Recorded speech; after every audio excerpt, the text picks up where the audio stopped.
Leíamos hace algunos días que la ley Ómnibus que está preparando la Comunidad de Madrid, según el sindicato CESIF, vulnera el Estatuto Básico del Empleado Público. Y hemos dicho, vamos a hablar de este asunto con Víctor Martínez, que es presidente del sector de Administración Local de CESIF en Madrid, pues para que nos aclare este asunto. Víctor, buenas tardes. Hola, ¿qué tal? Buenas tardes. Bueno, tenemos casi que empezar por lo más básico. ¿Qué es esto de la ley Ómnibus? Bueno, pues la ley Ómnibus es un totum revolutum que se ha sacado la Comunidad de Madrid, que engloba prácticamente cientos de modificaciones, y lo han llamado, es una ley de medidas urgentes para el impulso de la actividad económica y modernización de la administración de la Comunidad de Madrid. Y bueno, pues han ido haciendo modificaciones pequeñitas o grandes en algunos casos de determinadas leyes que a nosotros como sindicato mayoritario de la administración local pues entendemos que nos afecta de lleno. En la administración local es donde afecta fundamentalmente esa vulneración de derechos que consideráis que se está estableciendo en ese proyecto, porque de momento es un proyecto nada más, ¿no? Sí, bueno, no afecta solamente a la administración local. A la administración local nos afecta en una modificación de la Ley de Coordinación de Policías Locales, pero como sindicato de la Comunidad de Madrid nos afecta al colectivo de policías locales, afecta al colectivo de bomberos de comunidad, agentes forestales y a la sanidad madrileña, con lo cual afecta a un amplio espectro de los empleados públicos de toda la Comunidad de Madrid. ¿Y de qué manera afecta? ¿Cómo se van a sentir perjudicadas aquellas personas que trabajan en esos sectores que nos has comentado? Bueno, pues en primer lugar se hacen una serie de modificaciones de diferentes leyes, modificaciones que se tendrían que haber negociado con los sindicatos mayoritarios de la Administración Autonómica de la Comunidad de Madrid. El EBEP marca, el artículo 37 del Estatuto Básico del Empleado Público, establece la obligatoriedad de las administraciones públicas de, previamente a modificar condiciones de trabajo de los empleados públicos, se tienen que sentar y negociar con los sindicatos. En este caso, la Administración no ha negociado nada. Ha sacado el anteproyecto de ley sin negociar nada con nosotros. Pero no se ha negociado y hay dentro de la letra de esa ley apartados que perjudiquen a policías locales, a bomberos, a agentes forestales, a sanitarios. Pues mira, efectivamente, por ejemplo, en la categoría de policías locales se va a hacer una modificación de la Ley de Coordinación de Policías Locales. Hemos estado negociando con la Comunidad de Madrid, en la mesa de policía, estuvimos negociando más de 3 años una Ley de Coordinación de Policías Locales y a posteriori se negoció un reglamento que desarrolló esa ley. Pues de buenas a primeras nos cambian las cartas con las que jugamos. En la Comunidad de Madrid se ha modificado a los policías locales, se les ha modificado del grupo C2 al C1.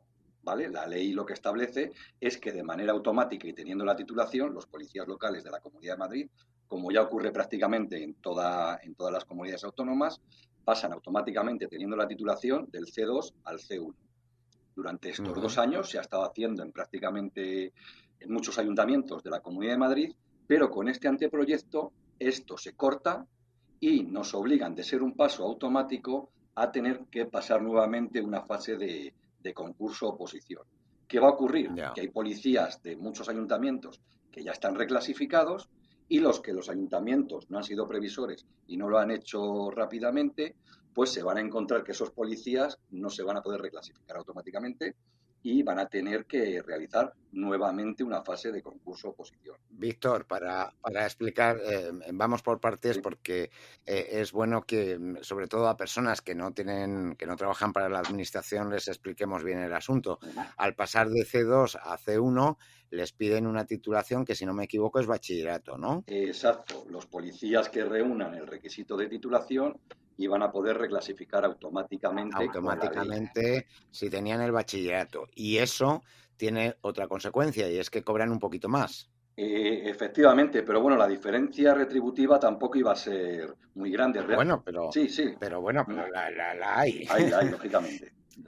Lo digo porque, como nos explicabas, los que no estén reclasificados, pues se quedan esperando esa convocatoria para poder acceder al C1 y acceder a esas mejoras. Claro, pero más, fíjese, ni siquiera en este caso es el tema económico lo que más va a perjudicar a los policías locales, que les va a perjudicar, pero lo que más le va a perjudicar es que, por ejemplo, en toda España los policías locales, yo creo que de prácticamente todas las comunidades autónomas ya están reclasificados en el C1, con lo cual los compañeros que ya han podido pasar al C1 directamente van a poder tener esa movilidad intracomunitaria Claro. o incluso entre ayuntamientos de la propia Comunidad de Madrid reclasificados, y los que se han quedado atrás porque los ayuntamientos no han sido previsores, pues se van a quedar ahí un poquito descolgados y ya le digo, por un cambio normativo que se tendría que haber negociado con los sindicatos y que no se ha negociado. Claro.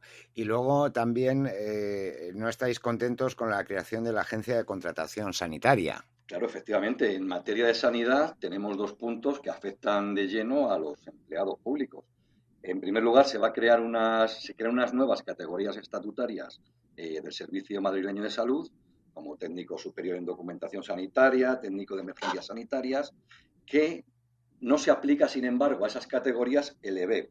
Categorías que, según el EBEP, tendrían que estar a lo mejor en el subgrupo C1, se van a quedar en el subgrupo C2.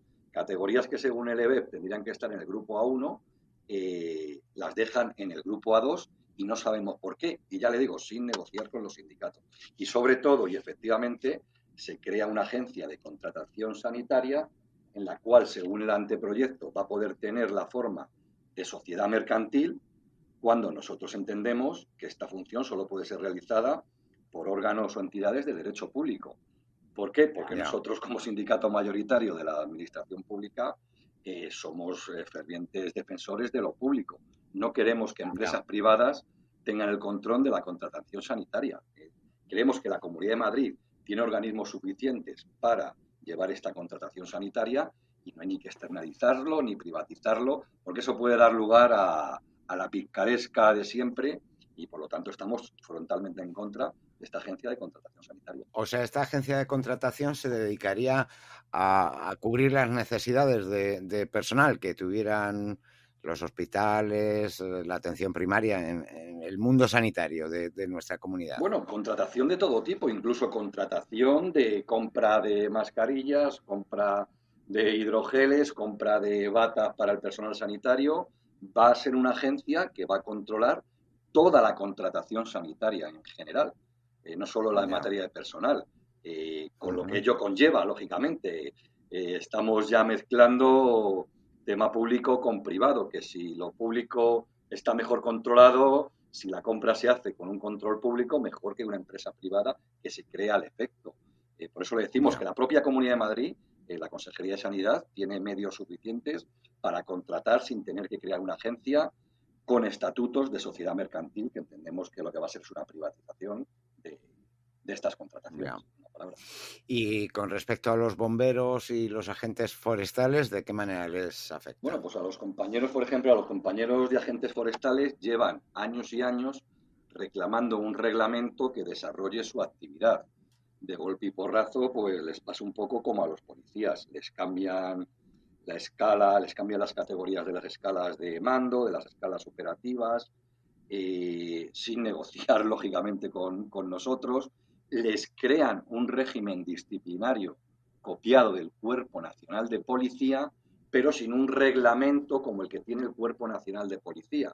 Con lo cual, no acabamos de ver cómo va a poder tener encaje esa modificación que pretenden de la manera que se está haciendo. Y lo que le digo a los agentes forestales, implementarles el régimen disciplinario del Cuerpo Nacional de Policía, hombre, pues lógicamente les parece un poco excesivo. Ya le digo, les cambian también las escalas al cuerpo y están bastante contrariados por eso. Porque todo esto se podría haber llevado a las mesas correspondientes. Ya le digo, es que somos un sindicato Sí. negociador, llevamos años negociando con la Comunidad de Madrid la ley de coordinación de policías locales, la ley de bomberos, la ley de agentes forestales, en sanidad negociamos todo lo que haga falta. Entonces no acabamos a entender cómo, de buenas a primeras, sin avisar a nadie, intentan meter estas modificaciones en un anteproyecto de ley, además, que se publicó el día después, creo recordar, el día después de Navidades, y nos dieron 5 Ujú. días para alegaciones, pero para alegaciones para cualquier ciudadano, no como sindicato afectado por estas modificaciones. Ya. Con lo cual... Te iba a preguntar, Víctor, porque claro, hicisteis la denuncia pública hace unos días. No sé si a partir de ese momento, desde la Administración regional, se han puesto en contacto con vosotros para intentar acercar posturas, por lo menos. Desde la Administración regional no, lo que sí hicimos es presentar las alegaciones correspondientes y hemos pedido reuniones con todos los grupos políticos de la Asamblea de Madrid. Ya nos hemos reunido con el Partido Popular de la Asamblea, que tomaron en cuenta nuestras alegaciones y las iban a valorar. Más Madrid también nos ha recibido, Vox, Podemos, y del único que no podemos decir lo mismo es del PSOE, porque aunque hemos insistido por varias vías, pues no nos ha recibido todavía CSIC, porque lo que estamos intentando es que una vez que este anteproyecto llegue a la Asamblea, pues intentar parar todo aquello que pueda ser perjudicial para el servicio público. Eso iba a preguntar, porque claro, habéis presentado alegaciones, es posible que puedan incorporar alguna modificación ante esas alegaciones, pero sobre todo queda la tramitación parlamentaria, que me imagino que ahí es la parte importante. Claro, ahí es la parte importante para nosotros y por eso lo primero que hemos hecho es pedir reuniones con todos los partidos políticos. La verdad que todos, ya le digo, sin excepción, exceptuando el PSOE que todavía no nos ha recibido, han visto con buenos ojos las alegaciones que hacemos. Nos han indicado que va a haber contacto con nosotros durante toda la tramitación parlamentaria y que prácticamente todos van a intentar llevar nuestras alegaciones en las que ellos presenten al anteproyecto y bueno, pues a seguir peleando, que es lo que nos queda, porque no hay otra. Sin quitar que también vamos a interponer, como ya anunciamos también, una demanda por vulneración de tutela de libertad sindical. Pues ya le digo, no se puede modificar las condiciones de trabajo de los empleados públicos sin negociación y eso va a ir al juzgado correspondiente. Bueno, pues veremos qué da de sí todo este asunto, cómo se tramita en el Parlamento, cómo se convierte en proyecto de ley, si recogen esas demandas que nos expresaba Víctor Martínez en representación del sindicato CESIF en la Comunidad de Madrid y en concreto del sector de administración local. Víctor, muchas gracias. Muy bien, muchas gracias a vosotros por atendernos.